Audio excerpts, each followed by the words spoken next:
बिल्कुल कायम हूँ कि अगली दफा हम पुरअमन वाली बात नहीं करेंगे। खान, खुदा का वास्ता है, ये पुरअमन का लात फिर छोड़ देना, फिर हम निकलेंगे और फिर हम पुरअमन का नारे के बगैर निकलेंगे। और फिर जो गोली चलाने वाला निहत्थे पे गोली चलाता है और अपने लोगों की जिंदगी बचाने के लिए हमें उनको रोकना पड़ता है, फिर हम असला लेके जब निकलेंगे तो फिर हम दिखाएंगे भागता कौन है, किसमें कितनी गैरत है, किसमें कितना दम है, फिर तुम लोग नजर नहीं आओगे। बार बार लाशों का जिक्र हो रहा है, हमें नंबर बता दें कि वो 1200 है या 12 है या 10 है या 11 है, क्योंकि इनको खुद नहीं पता। और ये जो बार बार एक बयानिया बनाया जा रहा है, ये झूठ तब बोला जाता है जब आपको एग्जैक्ट नंबर नहीं पता होता। अगर ये वाकया असल होता तो ये एक नंबर पे बात करते। इन्होंने सानिया मॉडल टाउन किया था, हमला खवातीन के मुंह के ऊपर इन्हें गोलियां मारी थी, तब भी इन्होंने कहा था कि कोई वाकया नहीं हुआ। 26 नवंबर को पूरे पाकिस्तान से लोग आए, वो निहत्थे लोग थे, इन लोगों ने उनके ऊपर भी गोलियां चलाई। हम पूछ सिर्फ ये रहे थे कि गोली किसने चलाई है, उसके भी डिनाइल में चले गए।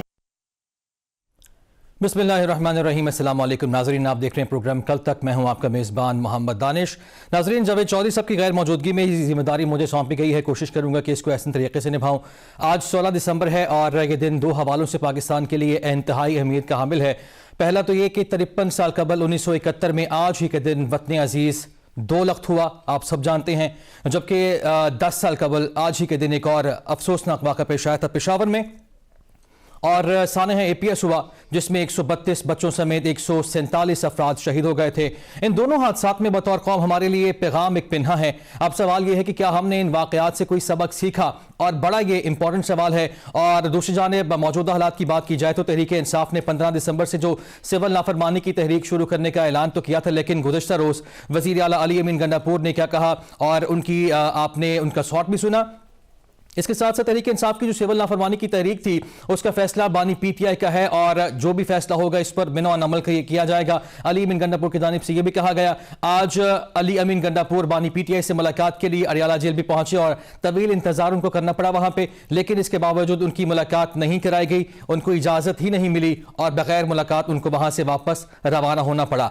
अब यहाँ पर सवाल यह पैदा होता है कि क्या अली अमीन गंडापुर सिविल नाफरमानी की तहरीक को लेके ही मुशावरत के लिए बानी PTI से मुलाकात करने के लिए पहुंचे थे, और क्या मुलाकात जानबूझ कर नहीं कराई गई, यह भी सवाल पैदा होता है। इस पे भी हम आज रोशनी डालेंगे और प्रोग्राम में हम इस पे भी बात करेंगे। तहरीक इंसाफ ने दोनों ऑप्शंस ओपन रखे हुए हैं अब तक के। अगर हुकूमत इनसे मुज़ाकरात करती है तो वो सिविल नाफरमानी की कॉल वापस ले लेंगे, और अगर मुज़ाकरात मुमकिन ना हुए तो फिर वो सिविल नाफरमानी की तहरीक चलाएंगे। और इस पे सवाल ये भी पैदा होता है कि ये तहरीक कामयाब हो भी पाएगी या नहीं। बहरहाल PTI बार बार हुकूमत को मुज़ाकरात की दावत दे रही है। आज भी साबिक स्पीकर असद कैसर की जानिब से कहा गया कि हुकूमत मुज़ाकरात में संजीदा है, तो हमसे हम बात करने के लिए तैयार हैं। अब सवाल यह भी है कि पहले हुकूमत तहरीक इंसाफ को मुज़ाकरात की दावत देती रही है। खुद वज़ीर आज़म शहबाज शरीफ फ्लोर ऑफ द हाउस भी मुज़ाकरात की बात कर चुके हैं, लेकिन अब हुकूमत मुख्तलिफ हीले बहानों से पीछे हटती हुई दिखाई दे रही है। इन तमाम वजूहात पर हम बात करेंगे, और मैं आज का जो पैनल है मैं तारुफ कराता चलूँ। रहनुमा मुस्लिम लीग नून सेनेटर खलील ताहिर हमारे साथ मौजूद हैं। पीपल्स पार्टी की नुमाइंदगी करेंगी शर्बीला फारूकी साहिबा, और पाकिस्तान तहरीक इंसाफ से नईम हैदर पंचोता हमारे साथ मौजूद हैं। सबसे पहले तो तमाम गेस्टों का शुक्रिया, आप मेरे साथ मौजूद हैं, आपने कीमती वक्त निकाला अपना। सबसे पहला बुनियादी सवाल, जिस तरह मैंने जिक्र किया दो वाकयात का, एक तो सानह APS और दूसरा पाकिस्तान जब 2 लख्त हुआ, पाकिस्तान ने माजी से क्या कुछ सबक सीखा? और मैं आगाज करना चाहूंगा जनाब शर्मिला फारूकी साहब आपसे। जी बहुत शुक्रिया। देखिए जी, सुकूत ढाका एक बहुत ही वास्ट सब्जेक्ट है। क्या मुहर्रकात थे, क्या गलतियां हुई, क्या चीज़ें अवॉइड की जा सकती थी, किस तरह उन मामलात को हैंडल किया जा सकता था, इसके ऊपर तो एक बहुत लंबी डिबेट होनी चाहिए। लेकिन आज के मौजूदा हालात के अंदर आप देखिए, जहाँ पर बलूचिस्तान के अंदर अनरेस्ट है, खैबर पख्तूनख्वा के अंदर दहशतगर्दी के जो मामलात हैं वो दोबारा से दम पकड़ रहे हैं। इसी तरीके से मुल्क के जो मजमूई इकोनॉमिक हालात हैं, सिक्योरिटी के मामलात हैं, वो इंतहाई चैलेंजिंग है फॉर एनी गवर्नमेंट, चाहे ये गवर्नमेंट होती है कोई और गवर्नमेंट होती, बहुत ही चैलेंजिंग होते। इस वक्त आपके मुल्क के अंदर पोलियो के 62 केसेस हैं, और एक कौम जिनके बच्चों को आप सही उनकी निगहदाश्त नहीं कर पा रहे हैं, उनको पोलियो जैसे मर्ज से नहीं बचा पा रहे, जो दुनिया में सिवाय अफगानिस्तान के हर जगह ख़त्म हो चुका है। ये एक बहुत तशवीशनाक बात है। बच्चे हमारा असासा होते हैं, उनकी इस तरह से प्रोटेक्शन की जाती है जिस तरह हमारे एटमी असासे हैं। और सानिया पेशावर जो हुआ आज से 10 साल पहले, उसके ज़ख्म आज भी ताज़ा हैं। जब आप अपने बच्चों की लाशें उठाते हैं ना, तो वो जो तकलीफ़ और जो गम है ना, वो ताहयात रहता है, वो जाता नहीं है। उसके बाद हमने बहुत कुछ इस मुल्क के अंदर हुआ, ये पूरा मुल्क हिल गया था, इस पूरे मुल्क ने वो सोग मनाया। उसके बाद दहशतगर्दी के ख़िलाफ़ एक बाकायदा जंग का आगाज़ हुआ, बहुत सारी कामयाबियाँ हुई और हमारे नौजवानों ने भी शहादत नोश की। लेकिन आज फिर एक बहुत ही चैलेंजिंग माहौल है, जहाँ पर आप ये देखें कि इस मुल्क के अंदर दोबारा दहशतगर्दी जो है वो दम पकड़ रही है। ऐसे माहौल के अंदर सियासी जमातों को, सबको ये सीखना चाहिए कि आपके मेरे जो मामलात हैं, जो पर्सनल इश्यूज़ हैं, कोई जेल में है, किसी मुकदमात हैं, ये माने खेज नहीं, इसमें कोई, दिस इज़ मीनिंगलेस।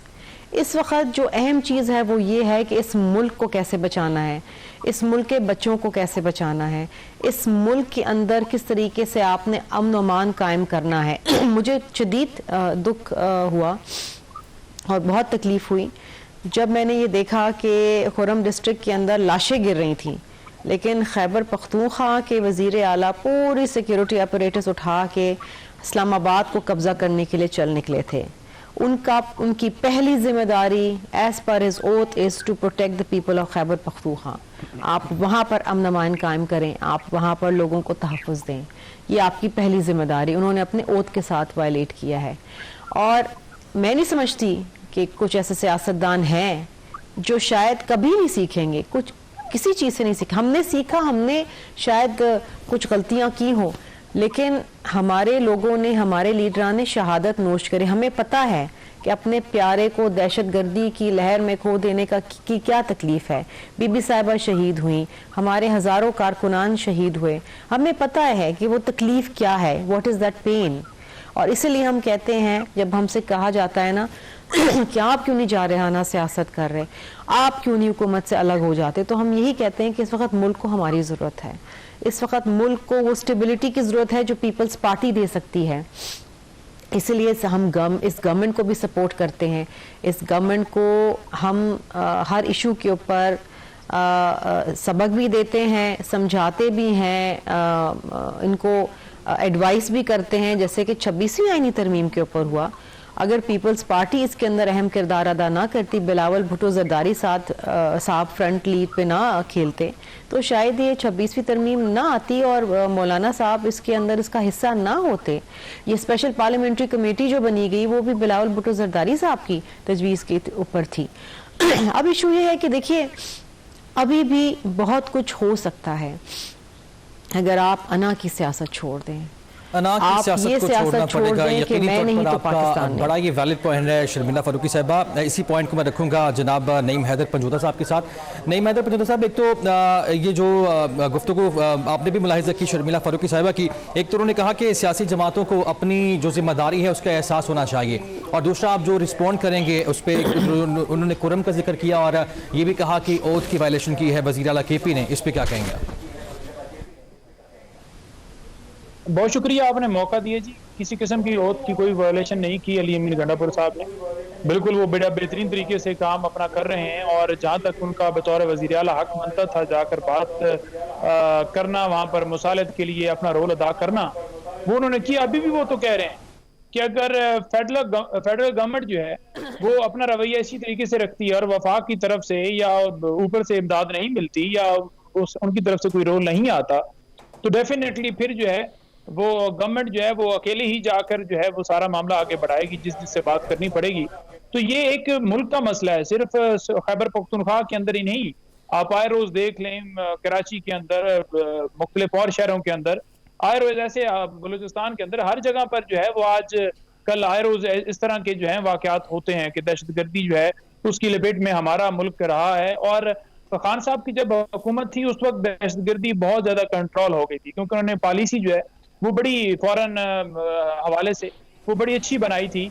और वो जो बातचीत का रास्ता है ना, जैसे वो जो है वो साहब आप ये फरमा रहे हैं कि इमरान खान साहब ने पॉलिसी बड़ी अच्छी बनाई थी, दहशतगर्दी के वाकयात कम हुए थे, लेकिन आपकी पार्टी पे इल्जाम लगाया जाता है, माजी करीबी में देखा जाए तो हाल में भी यही इल्जाम लगाया जाता है कि दहशतगर्दों को वापस लाने वाले आपकी जमात ही इमरान खान साहब थे। देखिए, मैं वही गुजारिश कर रहा हूँ ना कि अगर आप मुसालत के साथ बात करें ना, अगर आप का अमल इस तरह से हो कि आप समझते हो कि चीज़ों को पुरतशद्दुद करने में या किसी को तूल देने में या किसी को जो है वो उस तरह की सूरत हाल के अंदर लाने के अंदर आप रोल अदा करें, और यहाँ से अगर फॉर एग्जाम्पल मैं मिसाल देता हूँ कि अगर आप अफगानिस्तान की बाउंड्री के अंदर जाकर गोलाबारी करेंगे, उनके हदूद के अंदर करेंगे, तो डेफिनेटली वहां से भी रिएक्शन आएगा। तो उस वक्त भी जो उस वक्त के मौजूदा डीजी थे, वो गए थे अफगानिस्तान में, उन्होंने दौरे किए। खान साहब जो है वो इस बात पे बड़ा प्रायोरिटी देते थे कि हमें जो है जो हमारे पड़ोसी ममालिक हैं वहां से जो है हमें अपनी जो बाउंड्रीज हैं उनके हवाले से बड़ा इस हवाले से पॉलिसी जो है वो वाज़ह करनी होगी। आप अगर यहाँ से किसी मुल्क के ऊपर गोलाबारी करते हैं तो डेफिनेटली वहां से भी फिर जो कुछ उनसे हो सकता है वो आपको करते हैं। और इंटरनेशनली अगर आप देखें तो यूनाइटेड नेशन हो या दीगर सारे बने, वो इसी वजह से बने कि एक तय हुआ था कि ये जो दुनिया है वो जंगों से आगे नहीं बढ़ती, बल्कि टेक्नोलॉजी से पुरअमन तरीके से और आप बेहतरीन तरीके से जिंदगी चलाते हैं तो वो तब आप बढ़ते हैं। आप ये देख लें कि इस वक्त जो हुकूमत है वो अवामी मैंडेट नहीं रखती, तो उनकी जो सारा फोकस है वो तहरीक इंसाफ के ऊपर है। अगर उनका फोकस जो है इस बात के ऊपर होता या वो समझते कि इसके अंदर हमने करना है तो डेफिनेटली वो तमाम इदारों को लगाया हुआ है जी। आप भी कह रहे हैं कि हुकूमत जो है वो डी फोकस है। नईम साहब साथ ही मौजूद रहिए, मैंने सेनेटर खलील ताहिर साहब को भी शामिल गुफ्तगू करना है। खलील ताहिर साहब, बाकायदा आपका शुक्रिया भी एक बार फिर से, और आप क्या फरमाएंगे जिस तरह आपने शर्मिला साहब की गुफ्तगू सुनी और फिर नईम हैदर पजोदा साहब भी फरमा रहे थे कि आप लोग डी फोकस हैं, और दूसरा ये कि माजी के झरोकों से आज बड़ा अहम दिन है, तो क्या सीखा है? खासतौर पर हुकूमत के वक्त पे सबसे ज्यादा जिम्मेदारी आयद होती है तमाम मामलात की, तो क्या सीखा, किस तरफ हम बढ़ रहे हैं? बहुत शुक्रिया दानिश साहब। एक तो मैं मिस शर्मिला फारूकी की जो बातें हैं उनसे एग्री करता हूं। हमने शायद हालात से या 1971 से जब उस वक्त के न्याजी साहब ने हथियार फेंके थे उससे कुछ नहीं सीखा, और फिर एपीएस से भी कुछ नहीं सीखा। जो 10 साल पहले जो बच्चे आज पता नहीं जवान होते, किस क्लास में पढ़ रहे होते, आज भी उनके माएँ जो है उनके यूनिफॉर्म लेके उनकी तस्वीरें लेके अपने साथ होती हैं। तो शायद इस एहसास का जो शर्मिला साहब फरमा रही थी उसी को एहसास होता है जिसके घर से जनाजे उठते हैं। दूसरे नंबर पे मेरे भाई हैं पंजोता साहब, एडवोकेट है, मैं भी एडवोकेट हूँ, वो बार बार कह रहे हैं, मैं आज दोबारा कहता हूँ जो शर्मिला साहबा ने कहा है कि गंडापुर साहब अपना कोई भी जो आईनी कॉन्स्टिट्यूशनल रोल है वो अदा नहीं कर रहे। He is the head of the one province KP बहुत अच्छा सूबा है, वहाँ के लोग बहुत अच्छे हैं, लेकिन वो लोगों को मिसगाइड कर रहे हैं। 3 हमले वो कर चुके हैं, और चौथा भी सिविल नाफरमानी जो गांधी वाला मुकदमा है, गांधी वाला मुतालबा है, गांधी जी वाला, वो गंडापुर साहब ने उठा लिया और इनके लीडर ने उठा लिया, बानी ने, कि हम सिविल नाफरमानी करेंगे। जो शर्मिला कह रही थी मैं उस पर एग्री करूंगा कि जो कॉमन इश्यूज हैं उन पे हमें इकट्ठे होना चाहिए और माजी से सबक सीखना चाहिए। अभी जो पंजोता साहब ने खुद फरमाया कि 1945 में जो लीग ऑफ नेशंस बनी थी वो इसलिए बनी थी कि दूसरी जंग अजीम के बाद जब लोगों ने देखा कि बहुत मैसेकार हो चुका है, बहुत कत्ले हाम हो चुका है, तो इसलिए दोबारा अब ये हम इसका मुतहम्मल नहीं हो सकते। That was the reason, first basic reason कि पीस सिक्योरिटी जो थी उसके लिए लीग ऑफ नेशन बनी थी। जहां तक अब मौजूदा मकाम है, गंडापुर साहब तो आप भी कहते हैं कि मैं असला लेके आऊंगा, हम आपको मारेंगे, हम ये करेंगे, हम वो करेंगे। तो या तो किसी कोर्ट ने कोई वर्डिक्ट दे दिया हो ना, अभी ये कोर्ट भी गए हैं, या किसी ऐसी अभी तो कहानियां बन रही हैं। लतीफ खोसा साहब हमारे बड़े हैं, सीनियर हैं, उन्होंने कहा जी 278 लाशें हैं, अभी ये कहते हैं जी 12 लाशें हैं। लाश एक भी हो तो मैं समझता हूं कि एक इंसान का जो कत्ल है वो पूरी इंसानियत का कत्ल है, लेकिन देखा तो जाए कि आखिर हुआ क्या है, किसने, अगर हुआ ऐसा तो किसने किया है और ये साबित किसने करना है, ये किसी कोर्ट कंप्यूटेंट कोर्ट ने साबित करना है। और जब गंडापुर साहब भागे हैं और फिर उमर यूब साहब ने कहा कि मेरे सीने पे गोली लगी है, इतना दलेर आदमी मैंने पहली दफा देखा है कि सीने पे गोली लगी है, और इसके बावजूद वो दूसरे दिन प्रेस कॉन्फ्रेंस कर रहा है। और अली मीन गंडापुर साहब फरमा रहे जब उनके अपने लोगों को डंडे मारे गाड़ियों को कि हमने आपको नहीं जाने देना, आप हर दफा हमें छोड़ के भाग जाते हैं, कभी पेस्ट्रियां खा के पहाड़ियों पे जाके मारगला की, और कभी दूसरी तरफ से भाग जाते हैं, तो हम आपको भागने नहीं देंगे। तो वो कहते हैं जी मेरी गाड़ी के चारों टायर फट गए थे, तो मैं इसके बावजूद फटे हुए टायरों के साथ गाड़ी लेके तो भागा हूं वहां से। तो इस तरीके से तो क्यादतें नहीं होती ना, इस तरीके से इनकलाब आते हैं। दूसरे नंबर पे इमरान खान साहब वानी पीटीआई को किसी हमने या किसी डीसी ने 3 एमपीओ के तहत अंदर नहीं किया कि गवर्नमेंट उनको छोड़ दे, उनको तो छोड़ना है तो अदालतों ने छोड़ना है। तीसरे नंबर पे मुज़ाकरात की बात है, तो इन्होंने कमेटी कायम की थी, रऊफ हसन साहब ने कहा था कि हम मुज़ाकरात करेंगे एस्टेब्लिशमेंट से, ना हम मुज़ाकरात करेंगे पाकिस्तान पीपल्स पार्टी से। खलील साहब, मुज़ाकरात में तो खैर अगर आप इसको यूटर्न कहेंगे तो जो आपकी जमात भी यूटर्न लेती रही है, वज़ीर आज़म साहब ने ऑन द फ्लोर भी कहा। बहरहाल इस पे हम बात करेंगे, आपने कोई यूटर्न नहीं लिया। चले इस पे हम बात करते हैं, मुझे ब्रेक पे जाने का आ रहा है, ब्रेक से वापस आते हैं। तो इस जो मुज़ाकरात वाला मामला है कि मुज़ाकरात होंगे कब, होंगे भी या नहीं, और होंगे किससे, इस पे बात करेंगे। Stay with us.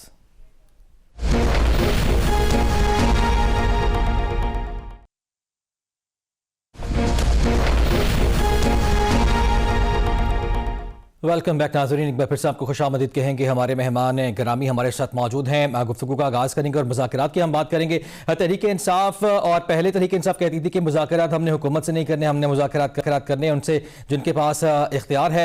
और अब अगर तहरीक इंसाफ मुज़ाकरात के लिए तैयार हुई है तो हुकूमत उस पर नहीं मान रही है। शबीला फ़ारूकी साहिबा, अभी जो पहले भी हमने गुफ्तगू की और उसमें आप तीनों ने इतफाक़ किया कि तमाम जो मामलात हैं उसको मुज़ाकरात से हल होना चाहिए, लेकिन सवाल यहाँ पर यह पैदा होता है कि मुज़ाकरात करेगा कौन? हम सिर्फ बातों में ही संजीदा दिखाई देते हैं। देखिए जी, हुकूमत की जानिब से तो कई बार ऑफर की गई है कि मुज़ाकरात कर लें, और हुकूमत की जानिब से तो कमेटी भी बना दी गई है, लेकिन जो संजीदगी पीटीआई को दिखानी चाहिए वो नहीं दिखा रहे। एक दिन कहते हैं मुज़ाकरात करेंगे, सुबह कहते हैं मुज़ाकरात नहीं करेंगे। तो देखिए, इनकी अपनी रैंक्स एंड फाइल में बहुत कंफ्यूजन है। ये शायद कुछ लोग हैं पीटीआई में जो मुज़ाकरात करना चाहते हैं, लेकिन जब वो अडियाला जाते हैं तो फिर वो मना हो जाता है। अब देखें ना, इस तरीके से तो एक ट्रस्ट डेफिसिट भी कायम हो गया है। हुकूमत भी अब इनकी संजीदगी के ऊपर माज़रत में आपकी बात काट रहा हूँ। अब जब ये ऐलान किया तहरीक इंसाफ की जानिब से, इमरान खान साहब का ट्वीट आया था और उसके बाद ट्वीट में आपके साथ शेयर भी करूंगा कुछ दिन बाद। अब जो मामलात है ना, जो आपने कहा कि कंफ्यूजन है, वो हुकूमत की तरफ से हमें ज़्यादा दिखाई देती है। एक तो सबसे पहले सेनेट में हमने बयान देखा शरीर मान साहिबा का, उन्होंने खासी तनकीद की, कहा जी मुज़ाकरात नहीं हो सकते। फिर जो आपके इत्तेहादी हैं हुकूमत वाले, वो भी कहते हुए दिखाई देते हैं हमें कि जी जो 9 मई वाले मुजरिमान हैं या मुल्जिमान हैं उनसे तो मुज़ाकरात हो ही नहीं सकते। तो सवाल यहाँ पे ये पैदा होता है कि ना तो तहकीकात हुई, तो फिर आप किस तरह से मुजरिम करार दे सकते हैं किसी को? देखिए जी, बात यह है कि जो 9 मई के वाक़यात हैं उनके मुकदमात तो चलने पड़ेंगे, और मुल्जिम या मुजरिम का जज़ा या सज़ा तो अदालत फैसला करेगी। लेकिन हाँ, ये बात हकीकत है कि जो लोग मुजरिम हैं, मुजरिमों के साथ तो मुज़ाकरात नहीं होते ना, लेकिन जो लोग माफ़ी मांग लेते हैं, अपना किबला दुरुस्त कर लेते हैं और दुरुस्तगी की जानिब जाते हैं, उनसे तो बातचीत हो सकती है। अब ये कौन फैसला करेगा कि कौन सही है कौन गलत है, किससे बात करनी है किससे बात नहीं करनी है। मैं कन्फ्यूजन इसलिए कह रही हूँ कि 26 नवंबर को जो धरना हुआ था उसमें कितनी कन्फ्यूजन थी कि कुछ लोग ये कह रहे थे कि जनाब संज्ञानी जाके धरना दे दें, बुशरा बीबी ने कहा कि नहीं जी यहाँ से नहीं उठेंगे, फिर ये कहा गया कि जी हम तो यहाँ से जाएंगे ही नहीं, और फिर जब फौज बुलाई गई तो ऐसे भागे सारे के सारे। फिर उसके बाद हम सुनते रहे जी मुख्तलिफ इनके रहनुमाओं से कि जी हम तो तहकीकात करेंगे कि हुआ क्या, कहाँ पर हम गलत हो गए। तो देखिए ना, that was also a big failure. अब रियासत के साथ आप जंग नहीं लड़ सकते, रियासत के पास बहुत इख्तियारात होते हैं, बहुत पावर होते हैं। You can't fight the state, ये एक तयशुदा बात है, चाहे आप सही हो चाहे आप गलत हो। अब इन्होंने एक और नया शोशा छोड़ा है सिविल नाफरमानी का। जी सिविल नाफरमानी करेंगे, मुल्क में स्टेबिलिटी आने दें, सिर्फ अपनी रिहाई की खातिर और अपने इक़्तिदार की खातिर आप पूरे मुल्क को, इस मुल्क की आवाम को घुटनों पे ना लेकर आएँ। जिस तरह मैंने पहले कहा कि इस मुल्क के अंदर बड़े चैलेंजेस हैं, इंटरनल चैलेंजेस हैं, एक्सटर्नल चैलेंजेस हैं, अभी तो बड़े चैलेंजेस और आने वाले हैं। जो ट्रंप एडमिनिस्ट्रेशन है उसके हवाले से उनके क्या लाएमल होता है, क्योंकि they are very well aligned with India. और इस वक्त जो सिनेरियो बन रहा है, जो उनकी एडमिनिस्ट्रेशन में लोग इंडक्ट हो रहे हैं, they are also very very aggressive. तो पाकिस्तान के लिए अब देखें, अमेरिका एक बहुत इम्पोर्टेंट एलाई है पाकिस्तान का, और पाकिस्तान को उसकी ज़रूरत भी है। इसी तरीके से अमेरिका को पाकिस्तान की ज़रूरत है। फिर पाकिस्तान चाइना का एक ताल्लुक है जो बड़ा अहम है, जिसके ऊपर अमेरिका उसको कोई अच्छी नज़र से नहीं देखता। सो ये तमाम चीज़ें हैं, ये अगेन आपके बड़े एक्सटर्नल चैलेंजेस आने वाले हैं अगले 6 महीने के अंदर। और ये सिर्फ इस हुकूमत के नहीं है, ये PMLN के पीपल्स पार्टी के चैलेंजेस नहीं है, ये पाकिस्तान के चैलेंजेस हैं। और ऐसे माहौल के अंदर हम सबको इकट्ठे होके इन मामलात को बड़े जामे तरीके से और संजीदगी के साथ शर्मिला साहबा, सवाल यही तो है कि फिर इकट्ठे आखिर होंगे किस तरह? बयानात हमें दिखाई देते हैं दोनों जानिब से मुज़ाकरात के, लेकिन मुज़ाकरात में संजीदा फिर कौन होगा? देखिए मेरा जहां तक अपना ख्याल है कि जाहिर बात है हुकूमत तो चाहती होगी कि मामलात बेहतर हों, लेकिन शायद पीटीआई संजीदा नहीं है। इसलिए संजीदा नहीं कि वो नहीं समझते, उनको यही नहीं पता कि वो चाहते क्या हैं, क्या करना चाहते हैं। इनकी रैंक एंड फाइल में बहुत सारे ऐसे लोग हैं जो खुद इनसे बेजार हैं।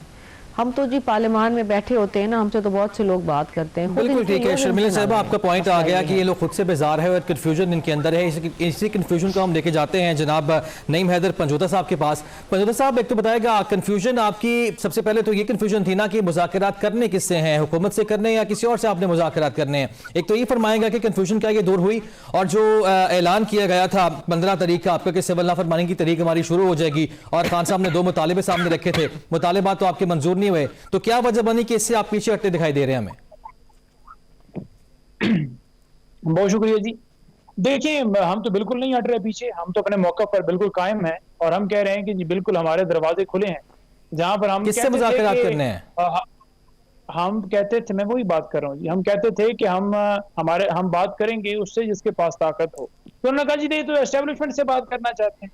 हमने कहा जी कि हमारे दरवाजे हर एक के लिए खुले हैं। इन्होंने कहा जी नहीं, अब फैज की गिरफ्तारी से डर गए हैं तो इसलिए दरवाजे खोल रहे हैं। भाई किसी बात पर आ जाएं, किसी मौके पर आ जाएं, कुछ सोच लें, कुछ समझ लें, या सिर्फ आपको बयानिया ही सिर्फ बनाना है, क्योंकि आपके पास बयानिया तो है नहीं।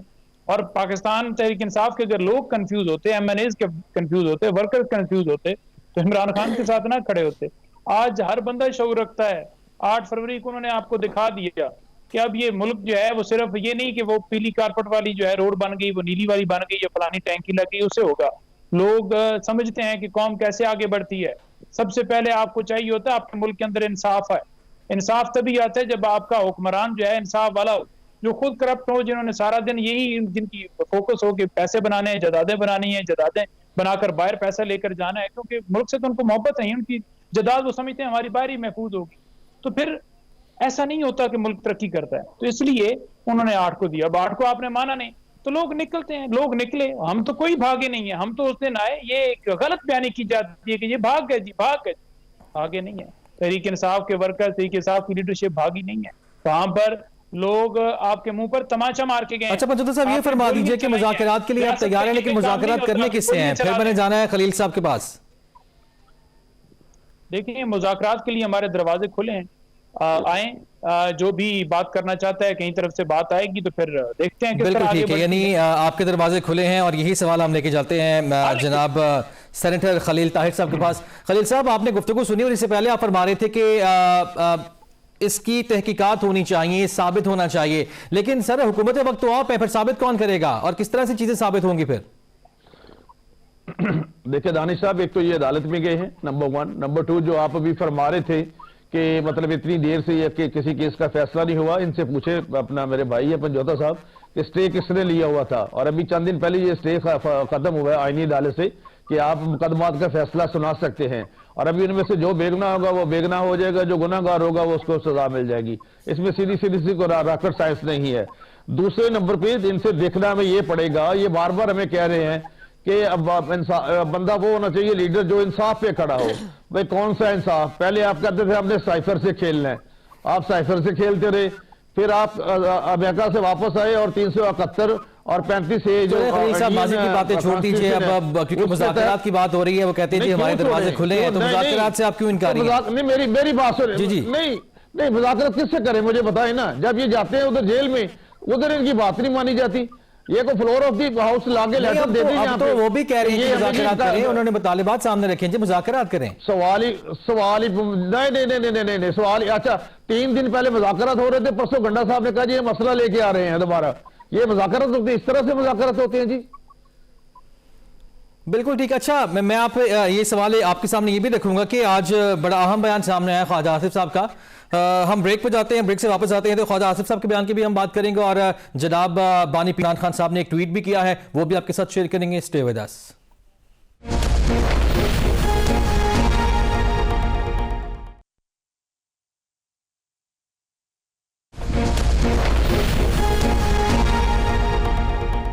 वेलकम बैक नाजरीन। बात को वहीं से हम आगे बढ़ाएंगे जहां से हमने ब्रेक ली थी और हम बात कर रहे थे पाकिस्तान तहरीक इंसाफ और हुकूमत के माबैन मुज़ाकरात की। और इससे पहले सेनेटर खलील ताहिर साहब हमारे साथ मौजूद हैं। वो ये फरमा रहे थे कि जी हुकूमत जो है वो बिल्कुल क्लियर है और कन्फ्यूजन जो है वो पाकिस्तान तहरीक इंसाफ के हलकों में है। तो खलील ताहिर साहब, बात ये मसाइल अपनी जगह पर मौजूद हैं, लेकिन इन मसाइल का हल निकलेगा सिर्फ मुज़ाकरात से। इससे पहले आपने गुफ्तगू सुनी पंजोता साहब की, ये फरमा रहे हैं कि जी हम तैयार हैं, तो फिर कब से मुज़ाकरात शुरू होने जा रहे हैं, ये फरमाइएगा। नहीं, अगर कोई बामानी बात हो, कोई बामानी टीम हो, ये बताएं, खान साहब लिख के भेजें वहां से, और ये on the floor of the house ये कहें कि ये हमारी तरफ से टीम है और ये हम बात करना चाहते हैं, तो फिर दूसरी तरफ से भी टीम का अनाउंस हो जाएगा। इस तरह से तो नहीं है ना कि एक तरफ कहें कि आपने मुज़ाकरात करने, दूसरी तरफ हम कहें कि आपने सिविल नाफरमानी करनी है, आपने गोलियां लेके आनी है और आपके मरकज में फिर इस्लामाबाद में हमला करने। ऐसे तो नहीं होता जी, इनको सीरियस होना पड़ेगा। और जब तक ये सीरियस नहीं होते, मतलब सिर्फ बातों से काम नहीं है कि आप डांग डबो पॉलिसी भी चले, दिन लेते जाएं और जब कभी मुश्किल हो तो फिर आप और तरीके से चल पड़े। उस दिन आपने शीरी रहमान का हवाला दिया। शीरी रहमान साहब ने अपना उनकी फराज साहब की जो तकरीर थी उसका हवाले का जवाब दिया था। उन्होंने अपनी तरफ से कोई ऐसी बात नहीं की थी और अली जफर साहब की स्पीच के हवाले का जवाब दिया था। तो जब आप एक्ट ऐसा करेंगे जब, तो उसका रद्द-ए-अमल भी वैसा ही आएगा। इसलिए अब भी जरूरत है, मैं आपकी बात से एग्री करता हूं, मैं पंजोता साहब की बात से एग्री करता हूं कि जब भी किसी बात का हल निकलता है तो वो मुज़ाकरात डायलॉग की मेज पर ही निकलता है, लेकिन उसके लिए सीरियसनेस दिखाना बहुत जरूरी है। और जब तक पीटीआई, इनकी बानी पीटीआई की तरफ से, क्योंकि जब ये बाहर इनकी जो सेकंड टीयर की लीडरशिप है वो बहुत कुछ चाहती है, मिनिस्टर गोहर चाहते हैं कि मुज़ाकरात हों, वो सीरियस हैं, लेकिन जब ये बाहर वहां से मिलने जाते हैं तो वहां से फिर इनको जो कुछ वहां से हासिल होता है या जिस तरह की हिड़कियां मिलती है वो आपको भी पता है, हमें भी पता है और हम सबको पता है। तो ये कोई ना कोई चीज लेके आए रिटर्न वहां से और आगे on the assembly floor house पे पेश कर दें या स्पीकर साहब को बता दें कि ये हमारी टीम है, ये खान साहब ने इसको जी उसको कर दिया, अपना इंपावर्ड कर दिया, तो उसके बाद फिर बात शुरू हो जाएगी। लेकिन मुज़ाकरात शराइत पे नहीं होंगी, प्री कंडीशन मुज़ाकरात नहीं होते। मुज़ाकरात होंगी पहले एक मुज़ाकरात की टेबल पे बैठे बात हो, उसके बाद को बात होगी। और दूसरे नंबर पे बार बार ये कहना कि बानी को छोड़ दे, बानी को हम तो नहीं छोड़ सकते ना, वो तो अदालत ने फैसला करना, जो अदालत फैसला करेगी। बिल्कुल ठीक फरमा रहे हैं, अदालत ने फैसला करना पड़ेगा। साहब आपने गुफ्तगू सुनी खलील ताहिर साहब की, एक तो और मुझे उनका पॉइंट इसलिए वैलिड लगता है कि जारी बात है, फिर आप अगर आप मुज़ाकरात की बात करते हैं तो फिर मुज़ाकरात पे आपको इत्तेफाक करना चाहिए। फिर जो मैंने हवाला दिया और हमने शुरू में आपने गुफ्तगू सुनी भी होगी जनाब अली अमीन गंडापुर साहब की, तो फिर इस तरह से अगर आप बार बार धमकियां देंगे तो फिर मुज़ाकरात किस तरह से मुमकिन हो पाएंगे? देखिए, बात यह है कि बात हम धमकियों की बात नहीं है, हमने तो बड़ा वाज़ेह मौक़िफ़ अपना रखा है। और अली अमीन साहब जो कह रहे हैं कि हम इधर से आते हैं पुरअमन एहतजाज करने के लिए और वहां से अगर गोलियां चलाई जाएगी तो आप किसी को आप ये तो नहीं समझ सकते कि वो कमजोर है और फिर आप बाद में छोटे जी भाग गए गोलियों के आगे मुझे खड़ा होकर कोई पाकिस्तान का, पूरी दुनिया का कोई बंदा दिखाए कि बंदा 10 मिनट भी खड़ा हो सकता है। आप गोलियां चलाएंगे तो लोगों ने खुद को सेव करने के लिए जो है वो पीछे थोड़ा जो है मूव करना होता है। और आपने उसके बावजूद सिर्फ गोलियां, हवाई फायर नहीं थे, आपने लोगों के ऊपर सीधी चलाई। इस वक्त 38 लोगों का डाटा हमने डिस्ट्रिक्ट कोर्ट के अंदर दिया है जिनके मेडिकल सर्टिफिकेट भी साथ जो है 19 को उसकी समाप्त भी होनी है, गोलियों जी 23 को समाप्त होनी है। गोलियां जो हैं जो लगी हैं वो उनके वाजे जो हैं उस मेडिकल सर्टिफिकेट के अंदर सबूत होगा। दूसरे नंबर पर जो शहीद हुए हैं उसके लिए आप देखें कि पोस्टमार्टम रिपोर्ट जो है वो नहीं दी जा रही, उसके लिए भी उनकी लवाकिन एक हमारे कोटली सतिया से हैं, उन्होंने अदालत से भी रजू किया, उसके बावजूद कहा गया जी हमारे पास नहीं है। अब आप एक बंदे को गोली मार के शहीद कर देते हैं, फिर आप उसका पोस्टमार्टम ही नहीं करते, फिर आप उनको जो है डेड बॉडी कई लोगों को नहीं देते और 2 दिन के बाद कहते हैं जी कि आप हमें लिख के दे दें तो फिर आपको डेड बॉडी मिलेगी, और फिर आप उस पे प्रोपेगेंडा करते हैं जी कि गोली चली नहीं। इंटरनेशनल ठीक है, आप ठीक फरमा रहे हैं, ये सवालात अपनी जगह पे मौजूद जरूर हैं। इसके अंदर बात की है कि हम बिल्कुल आएंगे, अगर फिर ये रवैया हमारे साथ रखा गया तो फिर आपके पास क्या हाल होता है, और वो कर कौन रहा है जिनको आवाज। बिल्कुल ठीक है, नहीं आप उनके रवैये का गिला कर रहे हैं, वो आपके रवैये का गिला कर रहे हैं। शर्मिला फारूकी साहब, आपकी जानिब आऊंगा, दोनों की आपने गुफ्तगू सुनी, दोनों एक दूसरे पे कह रहे हैं कि ये सीरियस नहीं, ये सीरियस नहीं है, आप हुकूमत के इत्तेहादी यहाँ पे कोई इनकी मदद कर दीजिए। देखिए जी मुझे तो लगता है कि ना हुकूमत सीरियस है और ना अपोजिशन सीरियस है, ये दोनों एक दूसरे को चला रहे हैं, ना उनके पास कोई हल है ना इनके पास कोई हल है। बात ये है कि जब से ये हुकूमत आई है, जब से लेके आज तक मेरा ख्याल है कि 90% जो मैंने टीवी शोज करे हैं उसमें यही मुज़ाकरात होने नहीं होने, वो सीरियस नहीं, हम सीरियस नहीं, फलाना। इट्स अ जोक, ये मजाक बन गया अब। मतलब हम सुन सुन के बेजार हो गए, असेंबली में सुन सुन के बेजार हो गए, टीवी शोज पे सुन सुन के बेजार हो गए, लेकिन ये बात कर करके बेजार नहीं हुए। मतलब इसके ऊपर क्या कहा जाए, हम इनकी क्या मदद करें? ये अपनी मदद आप नहीं करना चाहते हैं। आप देखें ना, इनको कोई सरोकार नहीं है कि मुल्क में क्या हो रहा है, मुल्क में क्या मसले हैं, आवाम के क्या मसले हैं, उनको किस तरीके से हल करना है। सिर्फ मसला अपनी अपनी अना का है, अपने अपने इक़्तिदार का है। मसला अपनी अपनी अना का, अपने अपने इक़्तिदार का है। नाज़रीन, ब्रेक की जानिब जो बढ़ने का कहा जा रहा है, ब्रेक से वापस आएंगे तो पाकिस्तान तहरीक इंसाफ ने कुछ जो डिटेल शेयर की हैं बानी पीटीआई के हवाले से, उनके ट्वीट के हवाले से, वो आपके साथ शेयर करेंगे। Stay with us.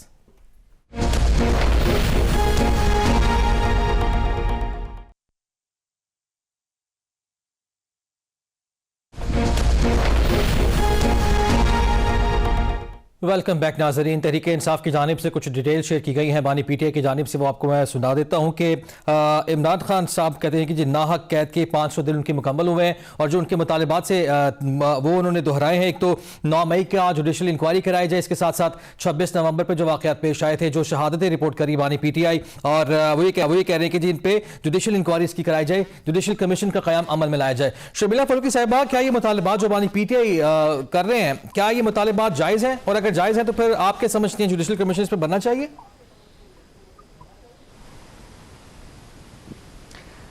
देखिए जी, जायज़ चीज़ तो ये है कि अगर वो पार्लियामान में आके अपना जो एक अवामी किरदार है उसको अदा करें, अवाम के मसाइल के ऊपर बात करें।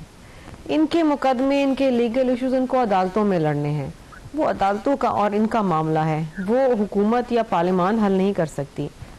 लेकिन अगर आप अपने पर्सनल इश्यूज के हवाले से मुल्क को और पार्लियामान को यरगमाल बना के रखेंगे, हाउस का बिजनेस नहीं चलने देंगे, जब भी कोई फॉरेन नहीं शर्मिला साहब, तो इतना बड़ा वाकया हो गया 9 मई का, जो भी कुछ हो जाए, तहरीक इंसाफ एक सियासी जमात है और उनका जो ये दावा है कि उनकी शहादतें हुई, क्या इस पर इंक्वायरी नहीं होनी चाहिए? देखिए, 18 अक्टूबर से तो बड़ा सानिया नहीं हो सकता ना, जहां हमारे 150 से ज़ायद लोग शहीद हुए थे।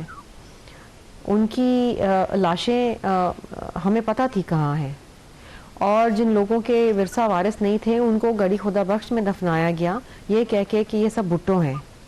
और जो ज़ख्मी हुए थे उनको अगले दिन शहीद बीबी हस्पतालों में विजिट करने गई। तो ये जिन लोगों के बारे में कह रहे हैं कि वो कहाँ हैं, वेयर आर दे, ये जो एक अजीब सा अवहाम क्रिएट किया हुआ है। गवर्नमेंट कहती है एक भी शख्स नहीं जहाँ बहक हुआ, ये कहते हैं इतने 100 हो गए हैं। ये अजीब और गरीब एक कहानी है, अजीब और गरीब एक सिलसिला चल रहा है। मतलब इतने सारे लोग जो ये क्लेम करते हैं, कभी कोई नंबर आता है कभी कोई नंबर आता है, वो हवा में तो नहीं उड़ सकते ना, they have to be somewhere. मतलब इस मुल्क के अंदर in the presence of a very robust media आप एक लाश भी नहीं छुपा सकते। ये तो पता नहीं 270-75 कितने की बात करते हैं, तो वो कहाँ है? इतना बड़ा, अब मैं आपको बता रही हूँ ना, 18 अक्टूबर का जो सानिया हुआ था, जब बीबी साहिबा की ट्रक के पास बम धमाका हुआ था, हमारे कारकुनान शहीद हुए तो हमें पता था वो लाशें कहाँ हैं, हमने बताया था, हमने सारी दुनिया ने देखा। तो ये आई डोंट नो ये किस किस्म की गुफ्तगू करते हैं। बिल्कुल ठीक है, लेकिन सवाल अपनी जगह पे मौजूद है। आपकी जानिब आऊँगा सेनेटर खलील ताहिर साहब, जो बानी पीटीआई या पाकिस्तान तहरीक इंसाफ जो मुतालिबात कर रही है, 9 मई का सानिया हो या जो अभी नवंबर में हाल ही में वाक़यात पेश आए हैं, क्या इंक्वायरी नहीं होनी चाहिए इसकी? क्या ये मुतालिबात तहरीक इंसाफ के जायज़ नहीं है? एक तो उन्होंने 23 तारीख जो कह रहे अभी फरमा रहे थे पंजोता साहब कि वो इनकी फिक्स हो चुकी है, जो इन्होंने अदालत में केस की है जी। और दूसरा नंबर जो इंक्वायरी कमीशन एक्ट है, मैं आपको एक बात बता देता हूँ, उसमें ये लिखा है कि जुडिशल इंक्वायरी या जुडिशल कमीशन वहां पे बनता है जहां पे चीजें गैर वाजे हो, मुबहम हो, जहां पे क्लैरिटी ना हो। 9 मई को तो क्लैरिटी है कि इनको किसने बता दिया कि ये फौज की जगह है, इन पे हमले करो। यास्मीन राशिद भी गई, सेनेटर एजाज चौधरी मेरी बात तो सुने। हाँ, तो अगर भरी हुए हैं तो क्या उनमें एविडेंस नहीं होगी? लेकिन क्या ने अपने किसी वर्कर को नोटिस भी दिया है किसी को कि ये हमारा वर्कर नहीं है? तो इसलिए ये जो इंक्वायरी कमीशन एक्ट है इस तरह से नहीं होता जिस तरह से ये कह रहे हैं। मतलब अनोखा लाडला खेलने को मांगे थे। एक तो पहले आप पूरे मुल्क के अदारों पे तबाही पहुंचा दे, फिर उनको आप मीर जाफर कहें, मीर सादिक कहें, डर्टी हैरी कहें, और उसके बाद फिर अपनी अपनी ख्वाहिशात लेके, फिर ऐसा नहीं होता ये। बिल्कुल ठीक है, यानी आप ये भी समझ रहे हैं कि ऐसा भी नहीं होगा और फिर मुज़ाकरात भी जो मौजूदा सूरत हाल में आपके बयान के बाद दिखाई नहीं देते हैं। पंजोता साहब, आपका फाइनल कमेंट चाहूंगा सारी सूरत हाल पे। देखिए, इन्होंने कहा जी कि लाशें कितना, ये मैं आपको तस्वीर दिखाता हूँ, इसको जरा जूम करके दिखाएं। इसके ऊपर इनकी तस्वीरें भी हैं, इनका नाम भी है और जिस जगह से हैं वो भी हैं। और हमने तमाम ऑफिशियल जो हमारा पेज है उसके ऊपर तमाम एविडेंस दी, उनकी वीडियो एक एक चीज की उनको दफनाते हुए। भाई और कैसी एविडेंस है? गोलियां लगी, हम वो तस्वीरें दिखा रहे हैं। आप तो इमरान खान के ऊपर भी गोलियां चली, तो आपने कहा उसको भी कोई गोली नहीं लगी। ठीक है, तो आप ना माने, आप रात को कह दें आप दिन है, क्योंकि आप मुखालिफ हैं, आप कह सकते हैं, लेकिन वो पाकिस्तान की शहरी हैं। वो अगर किसी जमात को सपोर्ट करते हैं ना, तो उसका मतलब ये नहीं है कि उसके बाप दादा ने इमरान खान को 80 में वोट दिया था। उस वक्त कोई और जमात थी, पीपल्स पार्टी थी। यही लोग हैं, ये पाकिस्तान के शहरी हैं। आज क्योंकि आपको सपोर्ट नहीं हो रही तो आप कह रहे हैं कि ये जनाब झूठ बोल रहे हैं, तो शर्म का मकाम है इस तरह की बात करते हुए। और जुडिशल कमीशन की इन्होंने बात की है कि जहां पर मुबम हो, भाई मुबम है इमरान खान। बिल्कुल ठीक है, चीजें मुबहम जरूर है। पंजोता साहब, माजरत के साथ मुझे प्रोग्राम का करनी है, टाइम खत्म हो चुका है। हमारे साथ सेनेटर खलील ताहिर मौजूद थे, शर्मिला फारूकी साहब हमारे साथ मौजूद थी, नईम हैदर पंजोता साहब हमारे साथ मौजूद थे। आप तमाम लोगों का शुक्रिया और नाज़रीन आपका भी शुक्रिया। अब तक की इजाजत जी, अल्लाह हाफिज।